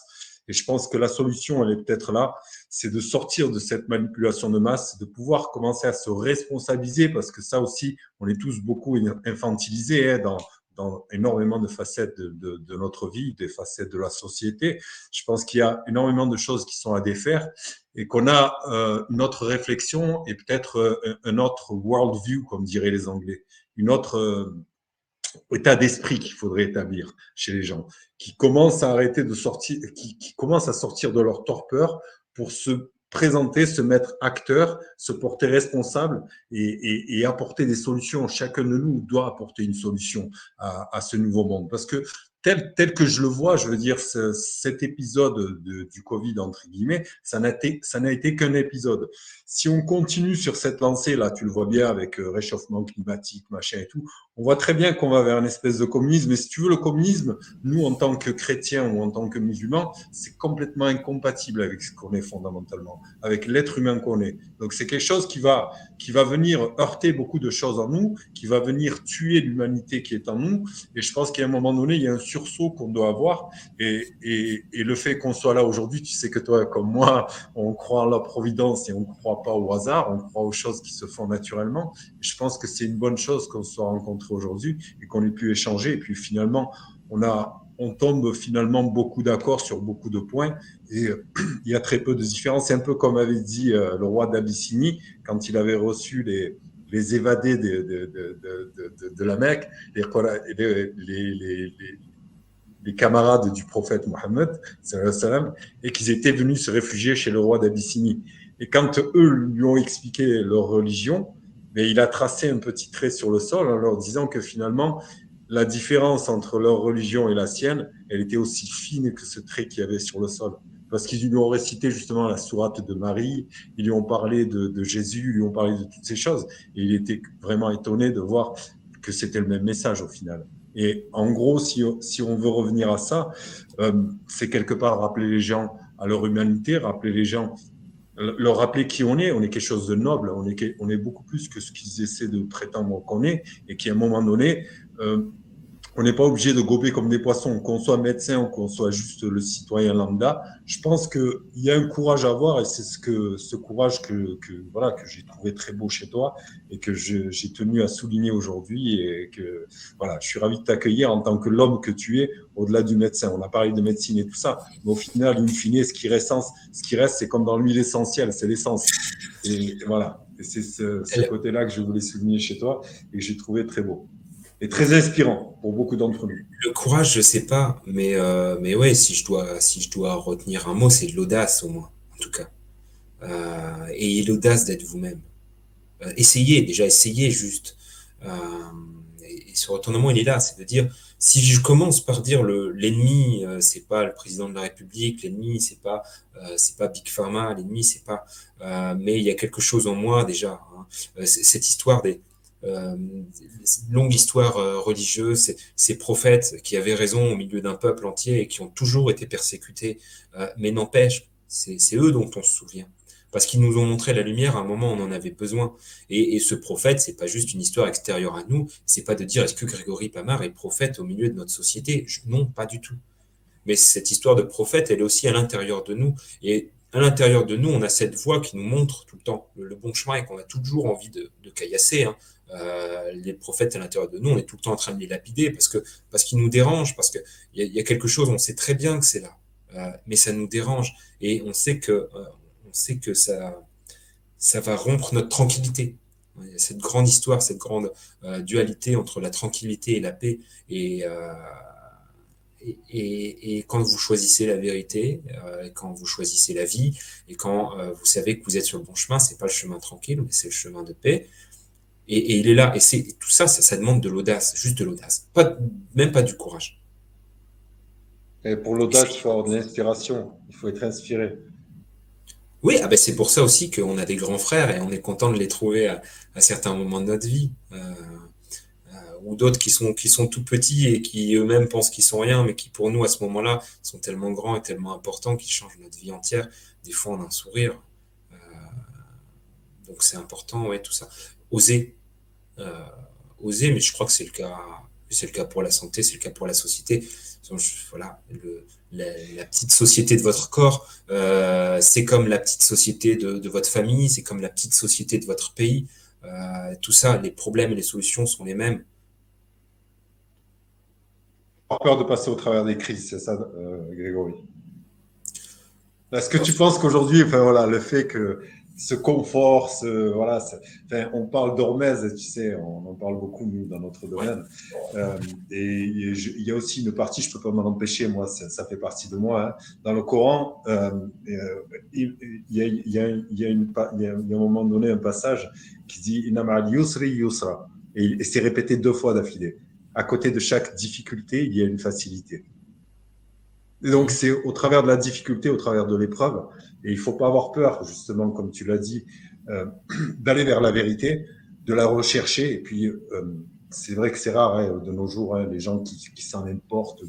Je veux dire, la plupart des gens, au-delà de regarder le match, c'est vrai, c'est une caricature, mais c'est la vérité, quoi. Au-delà du match de foot, du truc, le frigo, tant que le frigo est plein, tout ça, je veux dire, la réflexion de où on est, qui on est, où on va, je veux dire, c'est même pas des choses qui les effleurent, mais il y a un moment donné, je pense que si tu rentres dans la facilité, tu vas finir en esclavage. Il faut rappeler l'histoire de Pharaon et de Moïse. Il faut rappeler l'histoire de Pharaon. Elle est super importante parce que c'est ça, en fait. C'est qu'au final, ce qu'on a vécu aujourd'hui, ce qu'on a vécu dans cet épisode, c'est bénéfique, mais en même temps, c'est un moment qui va déterminer beaucoup de choses. C'est que soit on va faire le constat et le bon constat, donc le bon diagnostic, et on va commencer certains d'entre nous, hein, je sais que ce ne sera pas la majorité, à essayer d'agir dans le sens où, OK, on va dans ce sens-là, la société veut aller dans ce sens-là.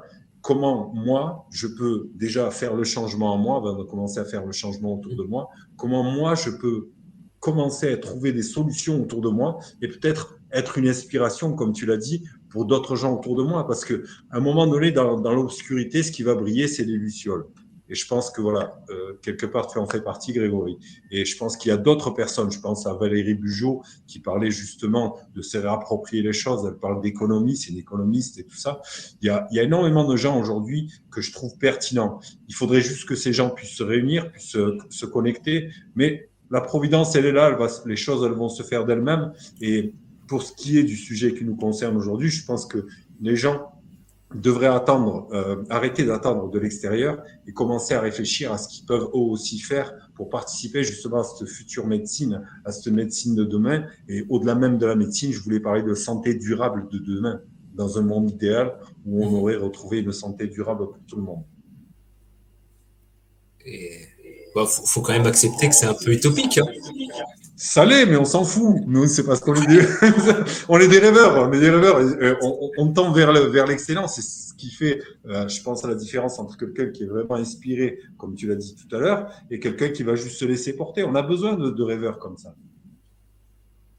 Oui, et on n'est pas tout seul, c'est-à-dire qu'il faut se dire qu'on n'est pas tout seul aussi. Moi, le nombre de personnes que je croise et qui me disent, bah, vous savez, on prie pour vous, on a prié pour vous, on pense bien à vous, etc. Et ça porte énormément. Et en fait, on n'est jamais tout seul. Quoi qu'il arrive, on n'est jamais tout seul. Déjà, on est persuadé de ça. À travers tout, je pense que la plus belle chose que mes parents m'aient transmis, c'est cette idée que l'amour inconditionnel existait, que voilà, on peut vraiment aimer quelqu'un jusqu'au bout. Et on parlait tout à l'heure de relations de soins, on parlait d'accueil empathique, etc. Mais avant tout, c'est de l'amour inconditionnel. C'est-à-dire que la personne que vous avez en face, à ce moment-là, vous l'aimez. Quand vous faites ça, c'est là qu'il y a cette communion spirituelle et qui soigne vraiment les gens. Et donc, oui, dans soigner les gens, soigner la société, soigner le monde, tout ça, c'est pareil. Et il suffit d'être vous et chacun a sa vocation aussi. Il ne faut pas vouloir la vocation de quelqu'un d'autre. Vous pourriez bien être maître du monde et avoir complètement raté votre vocation. Vous pourriez bien être un médecin reconnu, gagner énormément de pognon, faire des vacances dans des très beaux endroits et avoir complètement raté votre vie. Voilà, il y a un petit peu de ça. Moi, aujourd'hui, dans où j'en suis, j'aurais pu très bien gagner ma vie, mais je l'aurais complètement perdue. Donc aujourd'hui, j'essaie de la réussir. Mais voilà, je me pose pas la question de savoir qu'est-ce que les autres devraient faire. Je veux dire, déjà, moi, j'ai suffisamment à faire avec ce téléphone aussi que j'ai, qui me tient complètement à la patte et qui me sort complètement de mon unité, où le temps présent n'existe plus, où il n'y a plus de silence jusque dans mes toilettes parce que je suis sur Twitter et je sais pas, je sais pas, ce coup que je bois un petit peu trop de temps en temps et où je me retrouve à être voilà, c'est bien, on passe un super moment, on a picolé, mais en fait, finalement, à ce moment-là, on passe à côté de quelque chose. Où ben, je sais que, ouais, le soir, j'ai mal partout, au matin, et je sais très bien qu'il y a des choses qui sont mauvaises pour moi dans ma vie. Et voilà, je peux peut-être commencer par ça, avant de vouloir changer les gens. Et si je les aide un petit peu, tant mieux. Et s'ils m'aident, tant mieux. Et on a oublié de dire aussi, ça, je pense que c'est extrêmement important. Ça me vient et j'aimerais m'arrêter dessus. Un des gros problèmes de la médecine moderne, c'est que les soignants ne peuvent plus se nourrir, spirituellement entre autres, mais humainement en tout cas. Quand une infirmière passe plus de temps à valider des soins, à cocher des soins sur un écran d'ordinateur qu'à échanger avec un patient, rien n'a plus de sens. Parce que elle peut plus elle-même se nourrir. On peut me taxer peut-être d'être égoïste, mais moi, si je fais la médecine, c'est pour moi avant d'être pour les autres. Enfin, sinon, c'est pas tout à fait vrai, mais en tout cas, je me nourris vraiment de ça. C'est magnifique ce qu'on peut faire pour nous, à quel point ça nous grandit, découvrir les gens dans la vérité, parce qu'on ne ment pas, parce qu'on ne triche pas face au médecin. Et ça, c'est un trésor que j'ai, qui est devant moi. Et en fait, ce trésor-là, les soignants de demain pourraient risquer de plus avoir la clé, quoi. Plus pouvoir se nourrir de ça. qu'une infirmière demain passe trop de temps sur un ordinateur, un urgentiste passe trop de temps sur un ordinateur. On est à l'époque de l'IA et il faut 10 minutes pour réussir à rentrer une ordonnance dans un ordinateur. Je veux dire, je finis par être complotiste et me dire, mais c'est fait exprès, on nous arrache complètement de nos malades. Il n'y a qu'un pas de la au complotisme. Mais bon, tu sais que c'est l'avenir de la médecine, c'est ce qui vise, hein, c'est l'intelligence artificielle. Au final, ce sera presque des robots. Tu as vu ce film qui s'appelle Elysium En fait, je crois qu'une des avec choses Matt Damon? c'est que j'ai plus de Avec... télé depuis très longtemps et je regarde très peu de films. Ah ouais, sérieux? Non, celui-là, il vaut le coup, il vaut le coup. Avec Matt Damon, il y a un moment donné, tu vois, il se retrouve dans un four là, carbonisé, puis le médecin arrive et c'est un robot, en fait, qui dit ces trucs. Mais après, je veux dire, moi, je le regarde dans le sens où ces films, si tu veux, quelque part, c'est de la programmation prédictive. Et il y a beaucoup de choses qu'ils mettent dans ces films qui, voilà, si tu regardes des films qui ont 20 ans, C'est tu vois pourtant des on y est. choses. Bah, on y est, absolument qu'on y est. Absolument. Bon, en conclusion, qu'est-ce que tu voudrais dire? Parce que je pense qu'on a quand même pas mal fait le Ouais, tour. il faut conclure parce qu'après, Ouais. Après, euh, on va pas s'en sortir, on va se faire engueuler par nos femmes. ça, ouais, ça va là, c'est venir créer un peu. on Ouais. enregistre, il est 16 heures pour ceux qui regarderont plus tard, donc ça va être l'heure du goûter, il va falloir qu'on intervienne. Euh, Voilà. l'audace d'être soi, je pense que ça reste à ça, ce que je peux dire à tous les soignants, tous les médecins qui nous regardent, à toutes les personnes qui nous regardent, à tous ceux qui veulent changer le monde. Euh, voilà. Moi, j'ai découvert aussi dans mes lectures Lanza del Vasto, je conseille sa lecture. Non, je conseille pas sa lecture, mais moi, en tout cas, ça m'a apporté énormément. Lanza del Vasto, c'est disciple de Gandhi qui a apporté la non-violence en Europe. C'est un cosmopolite, hein, un portugais, italien, franco, qui parle je sais pas combien de langues. Enfin, peu importe. Mais ce rappel à la conscience. Il propose dans son approche de la vie intérieure un rappel à la conscience. C'est de savoir, bon, sur formulation négative, c'est critiquable, de s'arrêter, peut-être des fois dans sa journée, souffler un petit peu et se dire qui je suis. Qui je suis, on n'arrive pas à répondre à cette question. Et de dire, bah, je suis pas mon corps. Oui, certes, ça fait partie de moi ce corps. Et je suis vraiment très loin d'être ceux qui disent que le corps est un tombeau. Non, le corps est là pour élever l'âme, je pense, et il est là pour de bonnes raisons, même s'il est difficile à supporter ce corps des fois. Je suis pas mon corps en tout cas. Je ne suis pas mon personnage. Ça, c'est très important aussi. C'est quoi votre personnage? Est-ce que c'est toi le médecin, docteur Grégory Pamar, le médecin, voilà, réussite sociale, que les gens reconnaissent dans la rue, même que les gens aiment d'ailleurs pour ça, parce que on sait qu'il est là quand on a besoin de lui et qu'on lui fait confiance. Mais n'empêche que c'est pas moi ça. Moi, c'est une des choses que je fais, c'est un costume que je mets. Est-ce que je suis Greg, le papa ou le mari et c'est très important, ça fait partie de ma vie. Et je refuse pas d'être le père de mes enfants. Et même, ça me grandit. Et ça m'élève aussi spirituellement. Mais n'empêche que c'est pas ça que je suis.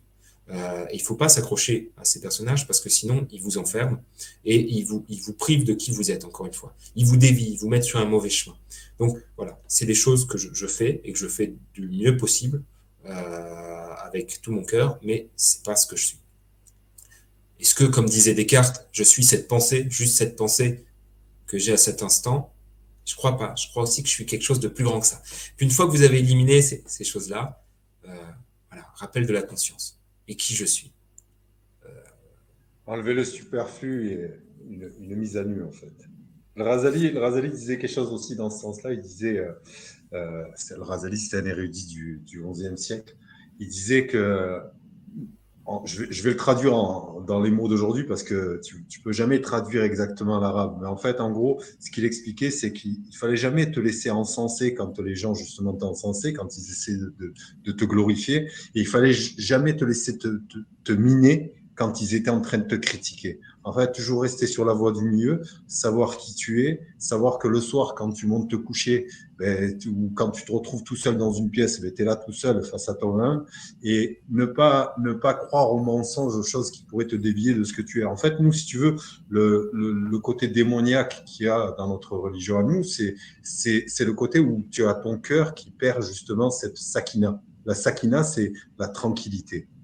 Cette tranquillité qui fait que tu n'es pas là à jouer un rôle, tu n'es pas là à prétendre, à vouloir adhérer à l'image que les gens ont de toi. Tu as une liberté complète, mais toujours sous l'autorité spirituelle, toujours sous cette science que tu connais, qui te permet justement d'avoir un ancrage. Et je pense que c'est le mot que je voulais souligner avant de terminer, c'était ça, avoir un ancrage. Quand on a un ancrage, c'est très difficile de se faire bouleverser par ce genre de bourrasque qu'on a traversé, parce que justement, ce qui fait ta particularité et ce qui fait la particularité de gens qui ont cet ancrage, c'est que quand vient le mensonge, c'est difficile de leur faire gober. Et justement, ils sont perméables ou imperméables plutôt à, à ces manipulations de masse.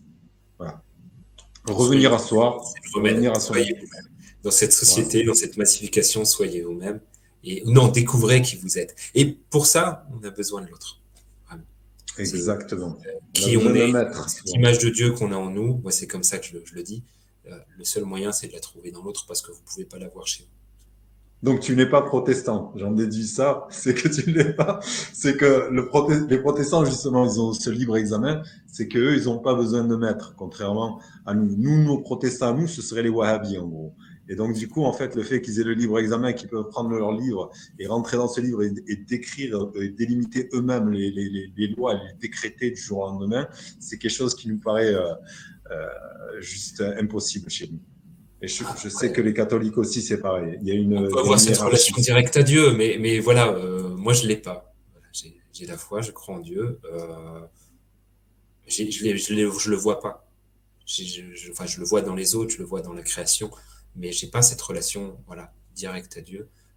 Je pense pas. Mais peu importe, j'ai pas besoin de le voir pour savoir, croire qu'il est là et pour le découvrir et me découvrir aussi. Du coup, à travers l'autre. Tu lui parles des fois? Est-ce que ça t'arrive d'avoir? Tu te surprends en train d'avoir des conversations avec lui? Ça m'arrive, moi. C'est pour ça que je te pose la question. C'est que, tu vois, tu es là, dans des mots. Et surtout, ce qu'on disait aussi, c'est que pendant la première et la deuxième guerre mondiale ou pendant les naufrages, il y a très peu d'athées, au final. C'est dans ces moments-là que, tu vois, c'est pour ça que se mettre dans une situation où tu comprends que sans lui, tu n'es rien, te jeter dans des trucs, enfin, je suis allé vivre dans le désert et tout, je vais pas faire le truc, mais en gros, c'est quand tu te mets dans ce genre de situation, et c'est pour ça qu'on parlait des crises tout à l'heure, c'est que c'est là que tu ressens Dieu. C'est pas quand tu es dans le confort. Et dans... Après, bon, voilà, il n'était pas dans la bourrasque, il était dans la petite bise aussi. Donc Dieu, voilà, il a ses façons de se présenter à nous où on sait. La foi, c'est ça profondément, c'est cette certitude qu'il est là. Euh, mais voilà, on nous dit aussi, Il y a un tu as mot vu, pour tu crois, certitude. heureux celui qui croit sans avoir vu. Et j'ai vraiment cette joie de croire sans avoir vu, je crois. Bah, si tu En fait, vois, si tu vois, tu crois pas. T'as pas obligé de croire. Ceci dit, les gens qui pensent qu'on est complètement déconnecté et complètement perché, tu sais, quand il y a une création, il y a une signature. Donc, dans notre religion à nous, on nous appelle beaucoup à observer et à regarder et à pondérer.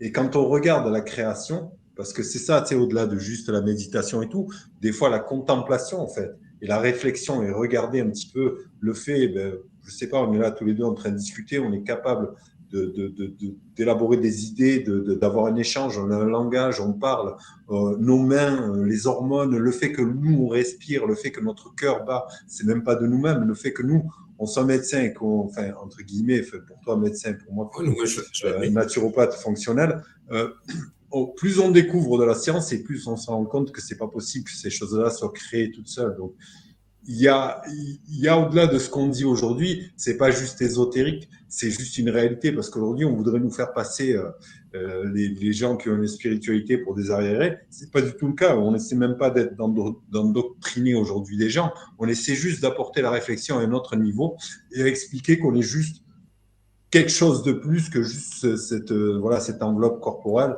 qui fait que bon ben voilà il y a le côté physique de la chose. Et tu parlais de ça tout à l'heure, je voulais te reprendre, mais bon, je t'ai laissé dérouler, pas te reprendre, mais justement soutenir un peu ce que tu disais. C'est-à-dire que les choses doivent être dans l'ordre, tu vois. C'est comme quand ils expliquaient logos, ethos, pathos, tu vois. Tu as un ordre des choses, et si vous voulez représenter ça, je l'ai dit souvent dans mes vidéos, ce serait le cavalier qui est sur son cheval, qui tient le harnais, avec son chien bien dressé au pied de son cheval, Et si tu veux, c'est l'esprit, c'est l'âme qui maîtrise la passion et qui maîtrise aussi la colère qu'est le chien, qui maîtrise un petit peu tout le côté physique et qui arrive à juste garder le milieu pour juste savoir exactement où il doit être et ne pas se laisser déborder ni par son cheval ni par son chien et toujours être au milieu et toujours gérer justement ce côté qui fait qu'on est quelque chose de supérieur, d'au-dessus, d'au-delà du côté physique. Mais on n'y arrivera pas parce que on est pécheur, parce que le corps est là et on va tomber souvent. Et j'espère se relever toujours et avec cette certitude que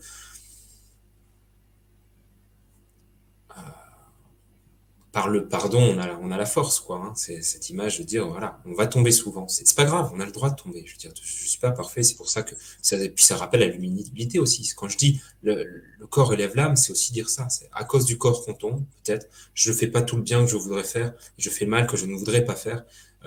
Et voilà, faut aussi accepter. Hein. On n'est pas parfait. L'humilité, c'est ça. C'est dire, je suis pas parfait. Et c'est l'humilité, c'est aussi de dire, mais je suis quand même un être unique et merveilleux. Et parce qu'on m'aime inconditionnellement, on m'a mis là. Voilà. Et ça change tout. Tendre vers quelque chose, ça ne veut pas dire qu'on y est arrivé encore. Hein. Nous, c'est la différence qu'on a, je pense, une des grosses différences qu'il y a entre le catholicisme et l'islam, c'est qu'il n'y a pas ce côté péché, tu vois. Il y a le côté où on se dit qu'on est faillible et que de toute façon, si on doit rentrer dans un paradis, on n'y rentrera pas de notre propre fait, mais plutôt de la miséricorde de Dieu.